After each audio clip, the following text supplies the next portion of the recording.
It's not exciting. It's the unseen work, the hours spent developing your skills, growing in wisdom, sharpening your mindset, refining your character. It's showing up when no one's watching, staying disciplined when it feels like nothing is happening, being faithful in the small things before you're trusted with something bigger. Because make no mistake, if you can't handle what's in front of you now, you won't handle something greater. More doesn't make you better, it just amplifies who you already are. Think about the people who get opportunities they aren't ready for. They get the job but can't sustain the pressure. They get the platform but don't have the integrity to keep it. They get the relationship but bring in the same unresolved issues that caused problems before. And then, when it all falls apart, they wonder what went wrong. What went wrong is they got something before they were prepared to handle it. The door opened, but they weren't ready to walk through it. So if you're in a season of waiting, if things aren't happening as fast as you'd like, don't waste this time. Don't sit around complaining about what hasn't happened yet. Use it. Develop your discipline, strengthen your character, learn the lessons now so that when the door does open, you don't hesitate. You don't second guess yourself. You don't buckle under the weight of what you once prayed for. You step into it with confidence, knowing that you're exactly where you're supposed to be. And when that moment comes, you won't have to force anything. You won't have to manipulate or rush the process. Because you'll know that when the right door opens, it won't just be about stepping through it. It'll be about proving that you were always meant to. People have this idea that if something is meant for them, it should come easily. That if the right door is going to open, all they have to do is stand in front of it and wait. But that's not how the world works. That's not how life works. Yes, God opens doors, but He doesn't do everything for you. There's a part you have to play. There's effort involved. There's persistence. You don't just get one shot at something and then give up if it doesn't work out. You keep knocking. You keep moving. You keep putting yourself in the position to walk through the right door when the time comes. And that's where so many people fail. They try once, they don't get the answer they want, and they assume it wasn't meant for them. They let discouragement win. They let rejection define them. But the people who succeed in life aren't the ones who never get rejected. They're the ones who refuse to let rejection stop them. Look at anyone who has achieved something meaningful. It wasn't handed to them. It wasn't effortless. They faced closed doors just like you. They heard no more times than they can count. But they didn't stop. They adjusted, they knocked again, they improved, they grew, and eventually the right door opened, not by accident, but because they were still standing when it did.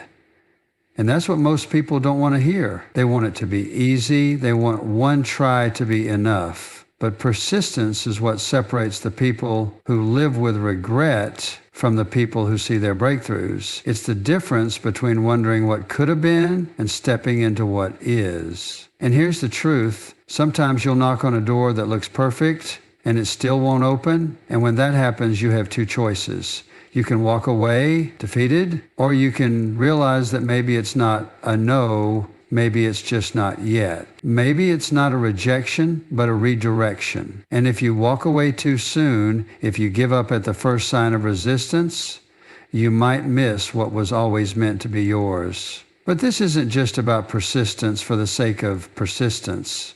This isn't about forcing your way into places you were never meant to be. It's about recognizing that closed doors aren't the end of the road.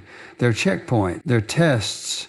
They force you to grow, to get better, to make sure that when the right door finally opens, you're ready for what's on the other side. And that's the irony of it all, the very struggle you're facing now, the closed doors, the setbacks, the frustration. It's not working against you, it's working for you, it's shaping you, it's preparing you for something greater than you imagined.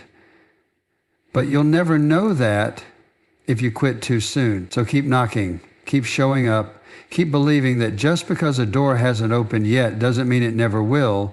And when the right one finally does, you'll realize that it was never about the door opening. It was about becoming the kind of person who had the faith the persistence, and the strength to walk through it. People spend so much time worrying about which door is going to open that they forget something crucial. You don't have to force what's meant for you. When the right door opens, it won't be because you begged for it. It won't be because you manipulated the situation or pressured the outcome. It'll open because it was always meant to. And when it does, you won't have to fight to keep it open. You won't have to live in fear that it'll shut at any moment, because what's truly meant for you doesn't come with desperation attached to it. Think about the times in your life when you tried to make something work that just wasn't meant to. The job that drained you, the relationship that was full of red flags, the opportunities that felt forced, and yet you held on because you convinced yourself that if you let go, nothing better would come. But that's never the case, is it? When something isn't right, you feel it. You sense it in the exhaustion, in the anxiety, in the way you have to constantly prove your worth just to keep it. That's not alignment, that's fear. But when something is right, it's different. That doesn't mean it's easy. That doesn't mean you don't have to work for it. But it does mean you don't have to chase it down. It means the opportunity fits, the relationship brings peace, not chaos. The path forward is challenging, but it doesn't feel like you're fighting against yourself just to stay on it. And that's how you know, that's how you recognize when you're walking through the right door and not just pushing your way through one that was never yours to begin with. And the irony is, when you finally let go of the doors that won't open, you start noticing the ones that are wide open right in front of you. You stop exhausting yourself trying to force something that isn't for you, and you start moving in a direction that actually makes sense. You start realizing that maybe the delay wasn't rejection, it was protection. Maybe the thing you wanted so badly wasn't denied to you out of cruelty, but because it would have kept you from something better. And this is where trust comes in, because if you don't trust that the right doors will open, you'll keep forcing the wrong ones.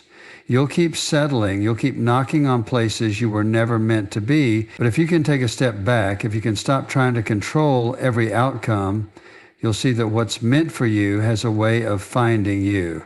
You'll stop chasing and start receiving. You'll stop grasping at things that aren't right for you and start stepping into what was always yours. So take a breath. Stop panicking over whether or not the right door will open. It will. Not because you forced it, but because it was designed to. And when it does, you'll know, because you won't have to fight for it. You just have to walk through. You wake up every morning and there's this weight on your chest, the uncertainty, the questions, the feeling that maybe things aren't moving fast enough.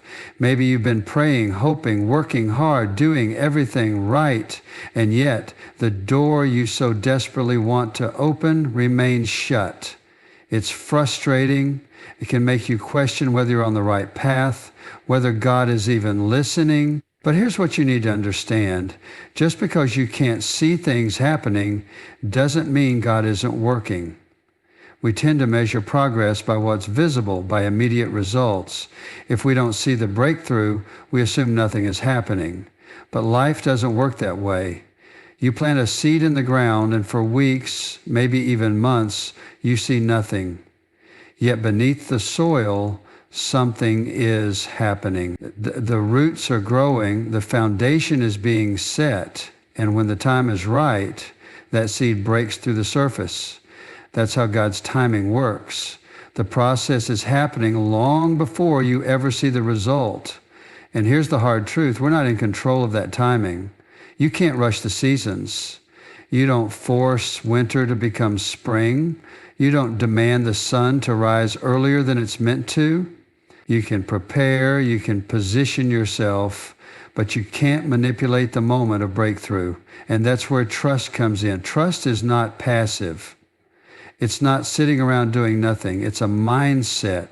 It's the ability to say, I don't see it yet, but I know it's coming. I don't understand it, but I believe God's plan is bigger than mine. People waste so much energy trying to force doors open that weren't meant for them. They knock, they push, they try to break down what God has deliberately closed. And when it doesn't work, they get discouraged, they start doubting, they become bitter. But what if that door is shut for a reason? What if what's behind it isn't meant for you? Or what if you're simply not ready for it yet? If you step through the right door at the wrong time, you'll ruin what was meant to be a blessing. God isn't just concerned about what you receive, but when you receive it. And think about this. If you could control everything, if you could dictate the exact moment your prayers were answered, would you really get it right? How many times have you wanted something so badly, only to realize later it wouldn't have been good for you? There are things you once begged for that you're now grateful you never got. Why? Because you didn't see the full picture. You didn't understand what it would have cost you. But God sees the whole thing. He knows what's ahead. He knows what you need before you even ask. So maybe right now you're standing in front of a closed door. Maybe you're frustrated, feeling stuck, wondering if you're being ignored. But what if instead of worrying, instead of trying to force something to happen, you shifted your focus? What if instead of questioning God's timing, you started preparing for when that door does open? Because when it does, you don't want to walk through it unprepared. You don't want to step into a blessing you're not equipped to handle. You're not forgotten. You're not being punished. You're being positioned. And when the right door opens, you'll realize why every delay, every setback, every unanswered prayer was necessary. Because when it's time, when God says it's time, nothing and no one will be able to stop it. You go after something with everything you have, an opportunity, a relationship, a goal, and just when you think it's within reach, the door slams shut. It's painful. It feels unfair. You start questioning yourself, wondering if you weren't good enough, if you made a mistake somewhere along the way. The rejection stings because it feels personal. But what if rejection isn't failure? What if rejection is redirection? Think about it. You've had moments in your life where something didn't work out, and at the time, it felt like a disaster. Maybe it was a job you didn't get, a person who walked away, a dream that didn't materialize. But then, months or years later, you look back and realize it was the best thing that could have happened. You wouldn't be where you are now if that door had opened. The things you once cried over, the things you thought you couldn't live without, they were never meant to be yours, and thank God for that. See, we have this habit of clinging to what's familiar, even when it's not good for us. We convince ourselves that a particular path is the only way forward. We obsess over that one door, and when it closes, we panic. We act like it was the only door in existence, but that's not how life works. When one door shuts, it simply means there's another one waiting for you, something better, something that aligns with who you are becoming, not just who you used to be. And here's the thing, God is not going to give you something that will destroy you. You might think you're ready for a certain opportunity, but maybe it would overwhelm you. Maybe it would lead you away from what truly matters. You think that relationship was the best thing for you, but what if it would have broken you in ways you couldn't recover from?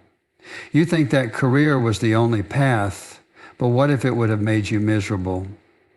We don't like to admit it, but sometimes we chase after things that would have been our downfall. And when God steps in and says, no, it's not to hurt you, it's to protect you. Rejection feels like loss, but more often than not, it's actually gain. You're gaining clarity, you're gaining wisdom, you're gaining the chance to move in the right direction instead of wasting years going down the wrong one. The sooner you stop resisting, the sooner you can start seeing the possibilities that lie ahead. And that's where most people get stuck. They waste time grieving over what didn't work out instead of preparing for what's next. They spend so much energy knocking on a closed door that they don't even notice the one that's wide open right next to them. So maybe you didn't get what you wanted. Maybe the door you were counting on has been locked shut. Maybe it hurts right now. But pain isn't proof that God has abandoned you. is proof that something is shifting, is proof that you're being moved, guided, redirected towards something better. And if you can let go of the need to control every outcome, if you can stop seeing rejection as an attack and start seeing it as an act of grace, you'll find yourself walking through doors you never even knew existed. God's not just closing doors, He's clearing your path. And when you finally step into the place you were meant to be, you'll look back and thank Him for every single time He said no. Worry is what people do when they don't trust that things will work out. It's what happens when fear takes over, when uncertainty creeps in, when the mind starts spinning stories of failure and disaster. And it feels justified, doesn't it? You convince yourself that if you don't worry, you're not being responsible. That if you don't stress about the outcome, you're being careless. But none of that is true. Worry doesn't fix anything. It doesn't open doors. It doesn't create solutions. It just steals your peace and drains your energy. Fear will tell you that if you don't control everything, everything will fall apart. That if you don't have all the answers, you're going to fail. But life doesn't work that way. You don't control the universe. You don't control the timing of your breakthrough. You don't control every variable in the equation. What you do control is how you respond, whether you let fear dictate your actions or whether you choose faith instead. And choosing faith doesn't mean ignoring reality. It doesn't mean pretending that everything is fine when it isn't. What it does mean is refusing to let fear be in the driver's seat. It means recognizing that just because you don't see the way forward yet doesn't mean there isn't one. It means understanding that worry doesn't create solutions. Action does. Clarity does. Trust does. Look at the moments in your life where you were afraid, where you were sure things wouldn't work out, where you doubted whether you'd make it through. And yet here you are. You survived. You adapted. You figured it out. And if you could do it then, what makes you think you won't do it now? Fear is a liar. It makes you believe that this moment, this setback, this uncertainty is the end of the road. But it's not. It never is. You've been through things that should have broken you, and yet you're still standing. That alone is proof that you don't have to let fear dictate your life, that you are capable of facing whatever comes next. And the more you remind yourself of that, the less power fear has over you. So instead of spending your days worrying about what could go wrong, start focusing on what could go right. Instead of letting fear paralyze you, use it as fuel to move forward. Because faith isn't passive. Faith isn't sitting around hoping for the best while doing nothing. Faith is stepping forward even when you don't have all the answers. It's making the decision to trust that even if you can't see the whole path, the next step will reveal itself when the time is right. And here's the most important part. Faith makes space for what's meant for you. When you stop wasting energy on fear and doubt, you create room for possibility, for new doors to open, for the right opportunities to come your way. That's why fear has to go. It doesn't serve you. It doesn't help you. It only keeps you small. So stop giving fear a seat at the table. Stop letting worry steal your joy. Stop acting like you have to have everything figured out right now. You don't. You never have, and yet somehow everything has always worked out in the end. So don't let fear tell you that this time is any different. It's not. The right doors will open when they're meant to, and when they do, you'll walk through them without hesitation, without fear, and without doubt, because you'll know that you were always meant to. People always want the next big thing, the breakthrough, the opportunity, the aha moment when everything finally falls into place. But what they don't always want is the preparation that comes before it. They don't want the waiting, the refining, the stretching. They want the reward without the process. And that's the problem. Because when the right door opens, the real question isn't will you walk through it? The real question is, will you be ready when it happens? You don't rise to the level of your expectations, you fall to the level of your preparation. And this is where most people get stuck. They sit around waiting for something to happen, frustrated that doors aren't opening, unaware that they're not actually ready for the thing they're asking for. They want a bigger opportunity, but they haven't developed the discipline to handle it. They want success, but they don't have the patience or the resilience to sustain it. They want a relationship, but they haven't become the kind of person who can build something meaningful. And so when the doors stay shut, they assume God is saying no, but often it's not a no, it's a not yet. It's a get ready first. You don't put a child behind the wheel of a car just because they want to drive. Wanting something isn't enough. Readiness is what matters. And that's the real work. Preparing yourself so that when the moment comes, you don't just step through the door, you thrive on the other side of it. You don't crumble under the weight of what you weren't prepared to carry. You stand firm because you built the foundation ahead of time. And preparation isn't glamorous.